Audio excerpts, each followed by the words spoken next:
Hey everyone, welcome back to another episode of Confessions of a Founder.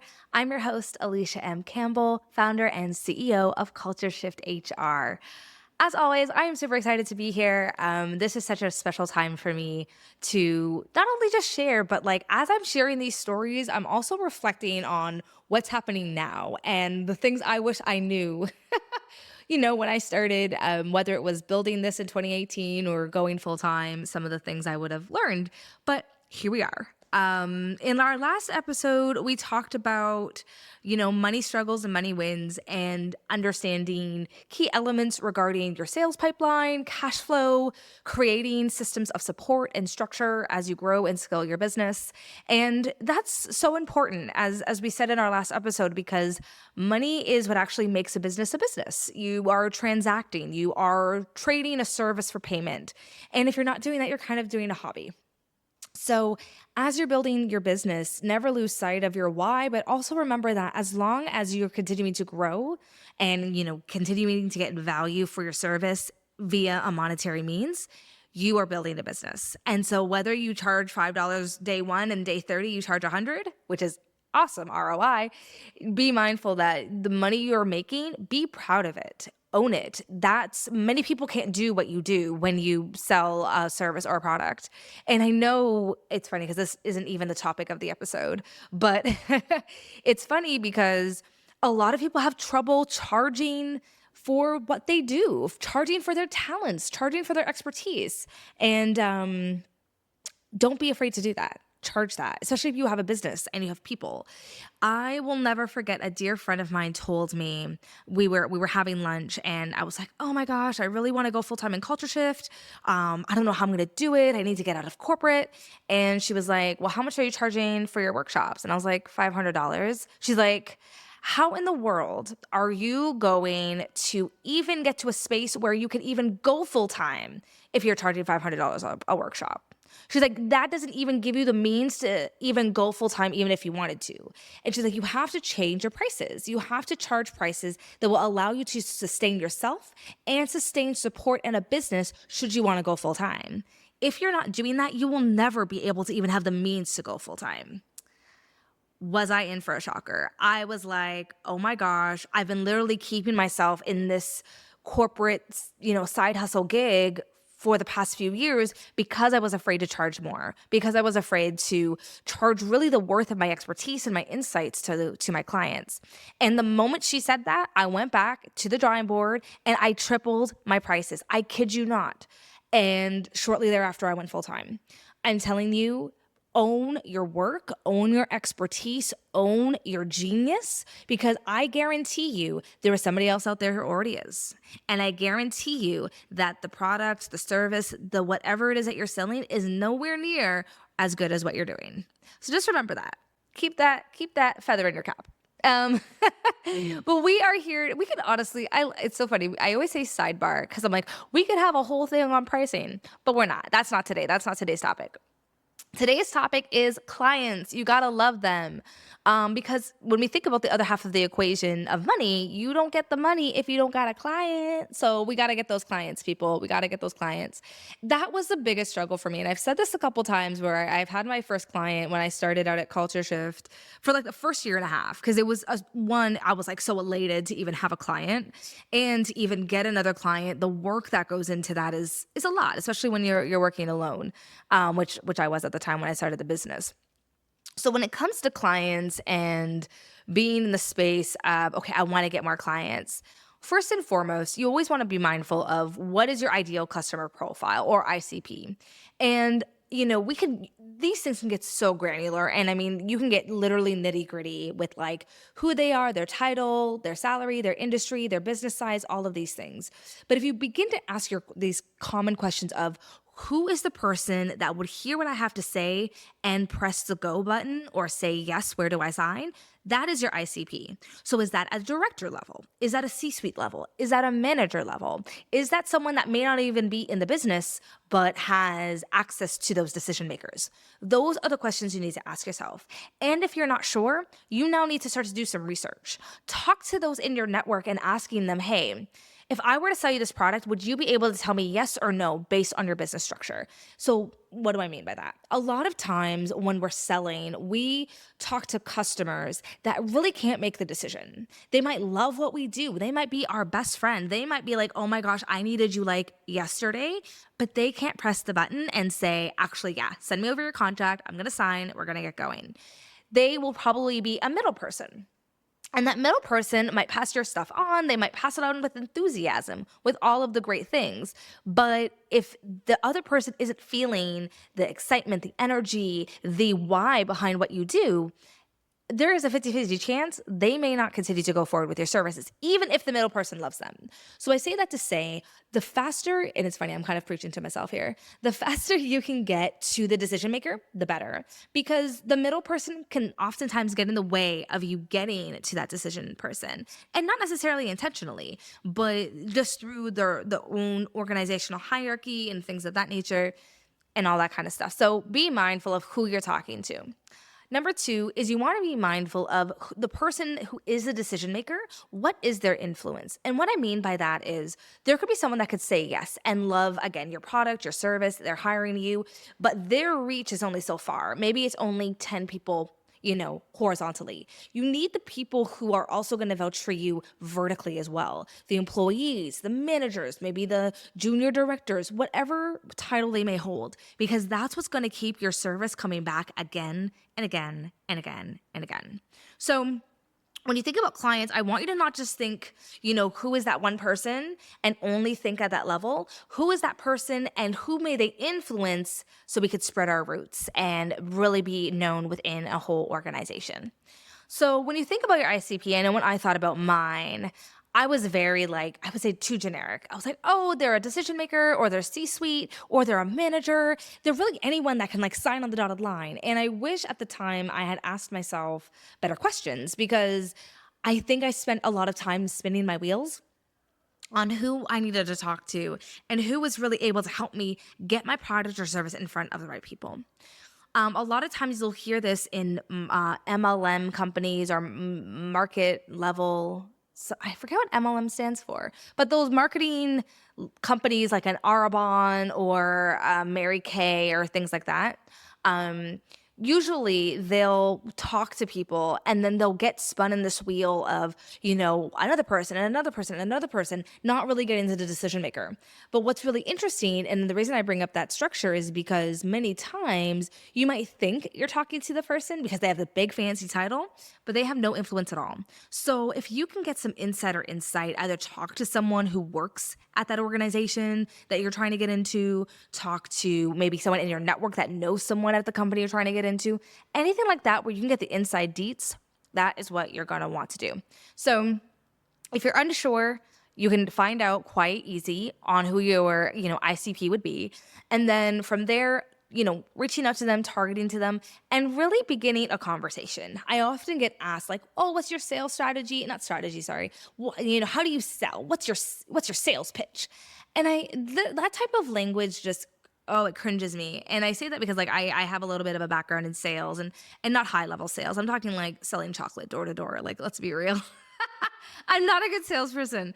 But people also what's your sales pitch? What's your sales script? And I'm like, can't we just talk to people like human beings? Hey, what's the problem that you got going on? Cool. That problem really sucks. This is what I do. My service actually helps to solve your problem. Is that something you want to explore and partner on and work on together to make you look good and get the help you need? That's honestly my approach. I don't have a sales script, and anyone that's in sales probably listening to me is well, maybe that's why you don't have enough sales. And maybe it is, but I've tried that approach. I've had scripts that I've memorized and I've done the cold calls and I've, try to impersonate, or not impersonate, but mimic the body language of the person in front of me. And it was just so unnatural. Figure out what sales, language and I would say, I guess, I don't want to say script, but sales narrative that works for you and make it your own. Because at the end of the day, especially in 2024, people want real. They don't want no fake facade and like salesy, used car salesman pitch. They just don't. They're just like, listen, tell me what you do, what you want, and like, let me move on with life. But if you could do that in an effective way where people like you in the process, it's a win. And I say that because people do business with people that they like, not with people that they don't. Unless it's like absolutely necessary. For example, we all got to go to the dentist. But if you have a really nice dentist and they make getting your teeth cleaned an easy experience, you're not going to be too upset if you got to go because you got to get your annual cleaning or whatever. It's the exact same thing with sales. People, even though they have their problems, they will want to work with you in that problem because you make that problem easier. You make that problem kind of like seem less painful. So I say that to say that just be a good person, strike up a genuine conversation, get to know this person. If you guys are getting coffee, like I really wouldn't overthink it. Know your value, of course, know the service, know your why behind what you're doing. But if someone digs you, they're going to dig you. Like that's just kind of bottom line. And they will choose you over anybody else because they like you. So don't ever underestimate the power of being liked. That's important. When it came, so like I go on these tangents, I swear. When it comes to ICP, and that's what we're talking about. I'm like, how did we get to this point in the conversation? So for myself, I got to general. I needed to get more specific, but as I realized more and more within culture shift and the services, I realized who was the decision maker and who was going to be my ally in the decision making process. So what does that mean? So many times, as we talked about before, you might have a middle person that's kind of like in your way to the ultimate decision maker. In my land, where I'm talking HR, diversity and inclusion, that could be like an HR manager. That could be an HR, coordinator, associate, someone in the HRE space. Now, many times I'll speak with them and tell them my services, what we do, the why behind what we do, and all that great stuff. And they love it. They're like, oh my gosh, we need you, all the things, please work with us. This sounds amazing. Great. I put together the proposal, literally word for word of what we had discussed. They'll send it to their, supervisor, manager, director, whomever, the decision maker, and then we get a no back. Oh, sorry, we went in a different direction. When you just told me I was exactly what you needed. So, and that happens all the time, and there's tactics around that. Like you can be like, oh, well, let's get in a room and review the proposal together with your manager, et cetera, which sometimes can work, but a lot of times it's, oh, we'll circle back. Regardless, the faster you can get to the decision maker, the better. And if you can't, getting that person to be an ally for you is so important, because if you add them to your mailing list, if you add them and continue to talk to them, they at one point will move up. And then now you got someone who's now the decision maker, or they're going to continue to rally for you behind the scenes. And then eventually, hopefully, throw some work your way. I wish I knew that sooner rather than later. I was very insecure and awkward when I would do sales calls, and it was just never a fun time. Today, I'm much more, I think, at ease. And I think too, again, because a lot of our business is referral based, it's like, oh, so-and-so. Yeah, I know so-and-so. That's amazing. So you're great. They told me you're great. Let's go. Now, mind you, it's never that easy. But I say that it's a much more easier conversation to have than talking to somebody who's, a cold call or a cold lead. And it's funny because when I talk about clients can have a lot of different personalities. Some clients you're going to love and you're like, oh my gosh, where have you been all my life? Can you not just throw every single piece of business to me because you're amazing? And there's going to be other clients where you're like, you know what? I'm really just doing this, one, because I love what I do, but also when this contract or this project's over, we'll probably never work again. And that's okay. We don't have to love every single person we work with. We don't have to love every client. Sometimes it's just a job that needs to get done and you do it. And I say that to say that sometimes you don't see the persona or the full persona of your client until the work is done or until the work is in the thick of it. So sometimes I'll be working with someone and I'll be like, yeah, so I probably won't be asking for a testimonial because I don't want to be associated with them. And that sometimes happens. Or they may not want to write me one because they're like, yeah, maybe Alysha and I or culture shift just didn't jive. And that is totally okay. You can't win them all. So when I work with different clients that I find frustrating or difficult is the operative word there. One thing I realize is no one wants to work with a consultant or a company that's difficult, right? People want to have good relationships. People want to have good opportunities, and when it comes to work, everyone wants to try to find the silver lining. So what I always try to do if I have a difficult client, I try to get them to see the silver lining of working together. So for example, it could be me taking work off their plate. It could be me helping them support in in a conversation they need to have. It could be me giving them extra coaching. It could be me, laying out a plan that they then will, submit to the board and get I was going to say a slap on the back, a pat on the back. But how can I help them? Because I don't think everybody chooses to be difficult on purpose. I think people, from all different walks of life have challenges, and sometimes they might just be in a sticky situation and don't know how to, communicate that. So they take it out on others. And I'm not giving anyone who does that a lie. I'm just being honest that sometimes not everybody's going to be sunshine and rainbows. But what you can do is be human. By being human to them, they can then let their guard down and then be human back to you. Hopefully in a nice way, but just to be like, listen, it's really tough right now. Maybe at the client you're working for, they're going through layoffs, and that person that you're talking to could be next on the chopping block. And they're just waiting for that conversation. And they're stressed and they're scared. And all that is coming into your conversation. So you have to be mindful that there's always a bigger picture going on. There's always something else happening. And there's always something that is potentially going to turn someone into a difficult client. But don't give up. Always give your best self. Always be present. Always give someone the benefit of the doubt, and always be, as helpful and as present for them as you can be within means, of course. And what's challenging, I think, with clients is that you're going to love them. There's some that are going to be not as great, but always creating a good client experience. That has to happen from the moment that they sign the contract to getting onboarded to meeting you or members of your team. Always provide great service, because at the end of the day, say it didn't go well, maybe you didn't reach the outcome that you both wanted, they can't say Alysha didn't show up for me. They can't say Alysha didn't give her all into that work. They can't say Alysha and her team were the most courteous, were always extending a helping hand, et cetera, et cetera. Because at the end of the day, that's what I do. I provide the highest possible customer service I can to my clients and to their teams, so that at the end of the day, they feel as much support as possible, whether they are having a good experience or not. So that's just something that always have your signature. What is it that you want to be known for at the end of the day when working with someone?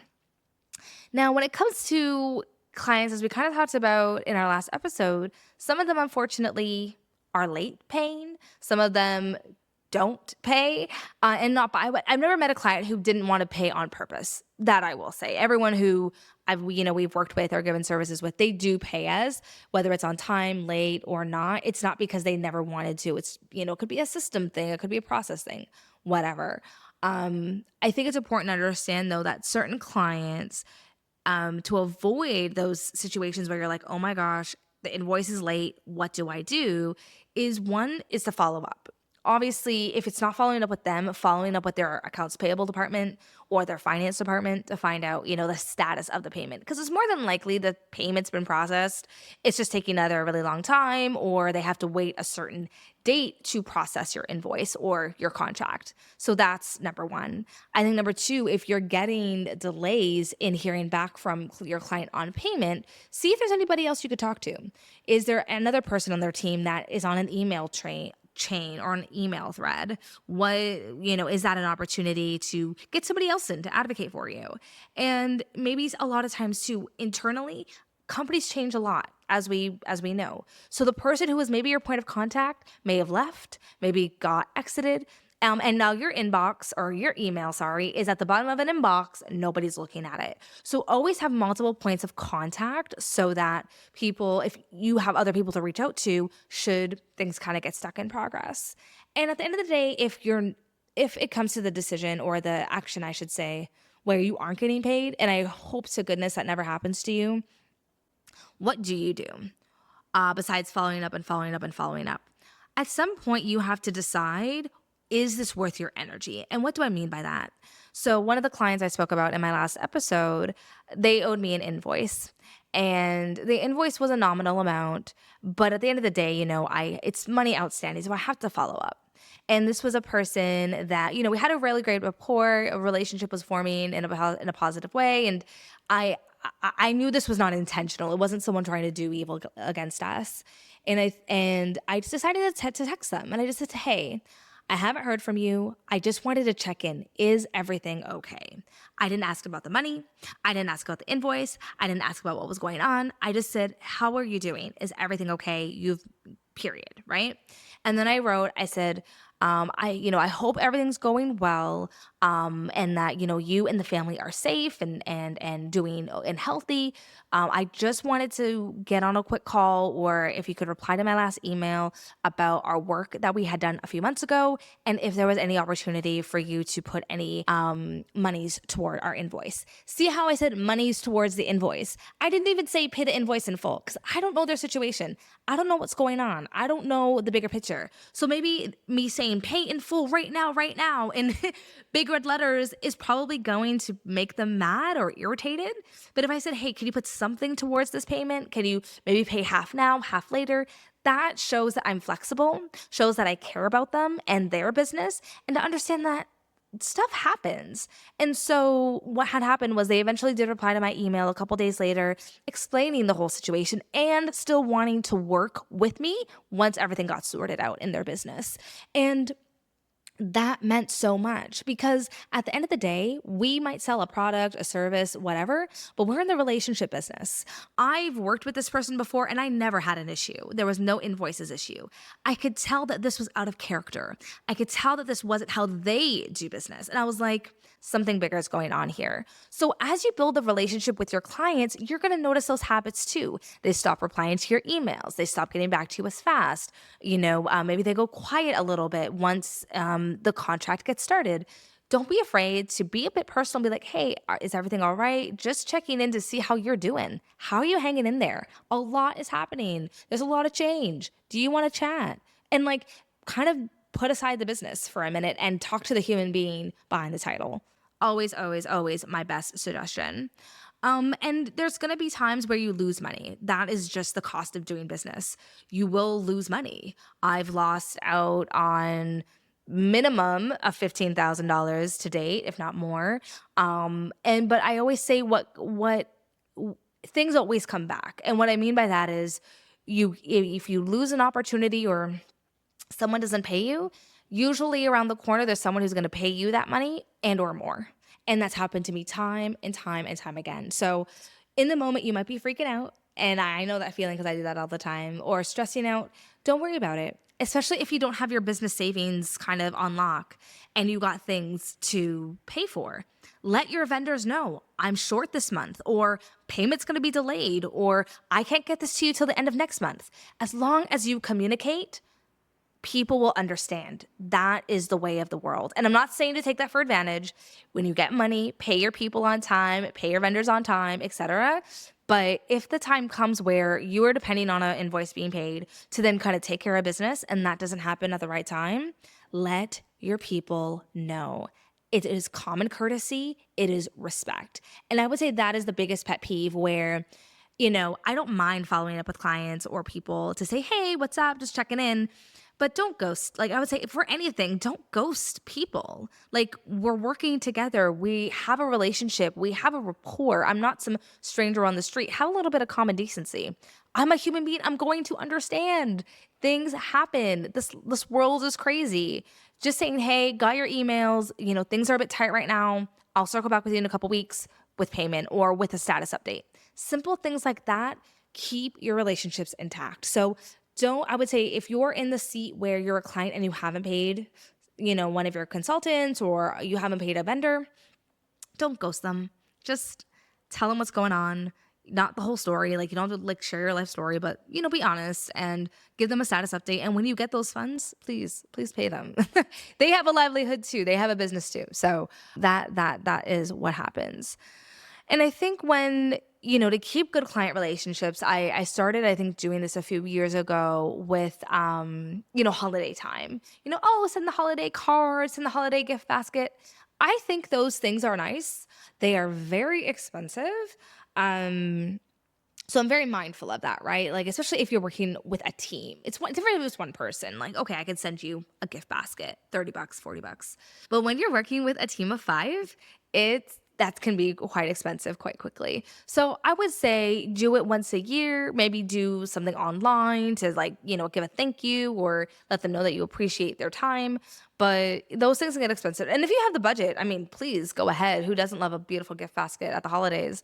But if it's something that's going to burn your pocket, sending a nice card, sending Amazon gift card, even $10, a Starbucks gift card, those things help just continue to make your relationship sweet and nice with all the fuzzies and all the warm and cuddlies. So I recommend that if you can do it. And also just, again, checking in on them. Like, again, hey, outside of business, how are you doing? How is your family? Like, what is going on with your life? Because life changes. So I think if you want to continue to have those relationships beyond just them at that company, do those things because people move companies, they move jobs. So be mindful of that as well. And I would say for the clients that you absolutely, absolutely love, like, oh my gosh, I want to be your best friend, love, put in that extra, elbow grease, put in that extra work. I've gone to visit clients just to hang out, grab dinner, grab a drink. I see their stuff on Instagram or LinkedIn. I congratulate them. I send them heart emojis, not heart emojis, but like the smiley one with like, congrats and the thumbs up. Like I do that stuff. I celebrate my clients. I lift them up. I showcase them because I think that's important.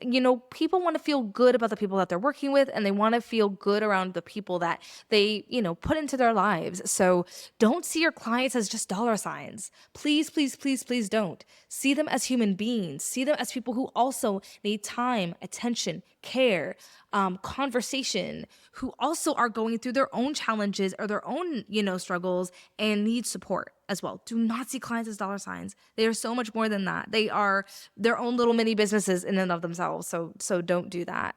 It could be hard, especially when you're like living, I wouldn't say dollar to dollar, but when you're running your business contract to contract, it's, well, this client's this much money and that client's that much money. They're people, and yes, there's a monetary value to what you're doing and the work that you are putting in. But when you start to only just see the dollars and cents, you really miss out on the beautiful human nature of the work that you're doing and the why behind why you are doing it, which is so, so, so important. And people could tell. Like, let's be honest. I know when someone's after my wallet. I know it. I feel it. And it's icky and it's gross and it's just like I kind of don't want to talk to you. But if you actually care and put in the time and attention to care, they are going to see that and respect that and genuinely receive that. So I think that is super, super important. And I think when I, talk about my favorite client or talk about a great client experience, it was one where there was clear communication, clear expectations, clear respect of my work and their work and what they were doing. And four, we had the same goal. Now, I'm not just here to help you and you're here to get a service rendered. Like that's at baseline, like level one, Maslow's hierarchy of needs type of stuff. I'm talking about I genuinely want to see you succeed. And you genuinely want to see me succeed to help you succeed. And those are the best client relationships. It's, hey, if I'm going through a really tough time, I have to lay off 5 of my staff. I know Alysha's there and she's going to make this experience as human as possible to be, as understanding to then help my staff go through this, even this really, really tough experience. That's what a good client is. And that's what a good service provider is. A good business does is, listen, we got to do some icky stuff that's going to feel really crappy at the end of the day, but I'm here for you. You're here for me. Let's talk about what this is going to look like and the pain that we're going to feel, but let's go through it together. And those are the relationships when you have with your clients that no matter where they go, whether it's the same company, whether it's 10 other companies, you are going with them. You're going to be that consultant that they call on. You're going to be that business provider that they call on and that they will always have room in the budget for. And that's what you want. You want long-term sustainable clients. Anyone can get a client today and have them lost tomorrow. You do a service, they're gone, and you never see them again. But those who can create a client ecosystem where you are built in their budget, where you are a part of their team, even though you don't work for them full time, that is something truly, truly special. And at the end of the day, you have to define what type of relationships you want with your clients. Do you just want the quickie? Hey, we're in, we're out, see you later. We work again together. Great. We don't, that there's no skin off my back?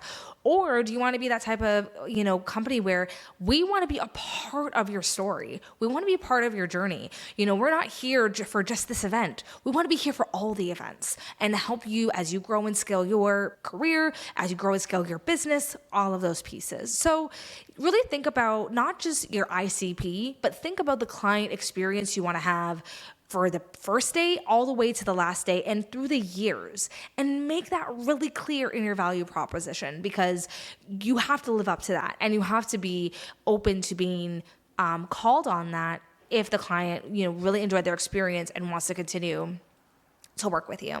I hope this provides some good insight on, clients, the client journey, the client elements that can happen when we're running businesses and we have to work with other clients that either get what we do or don't get it, and maybe make our life a little bit more difficult than it had to be. But remember that at the end of the day, our clients and you, or my clients and me, we want the same thing. We want to work towards an end result. We're just at different ends of the equation. So if you can understand it like that and get them to see the value in that, that is worth more than its weight in gold. Because there's a lot of DEI consultants out there. There's a lot of fractional HR professionals out there. But there's a reason that they choose to work with me. And there's going to be a reason that they choose to work with you. So as long as you can understand that, as long as you can capture that and make that so relevant for your ICP, you are golden. With that amazing last sentence, we are going to wrap up this episode of Confessions of a Founder. Clients, you gotta love them. Thank you so much for tuning in. Thank you so much for listening. Again, being a part of this journey. I hope you share, comment, all the things, so we can continue to create incredible stories and continue to bring you on for this incredible journey. Have an incredible rest of your day. Stay safe, be well, and we'll see y'all soon.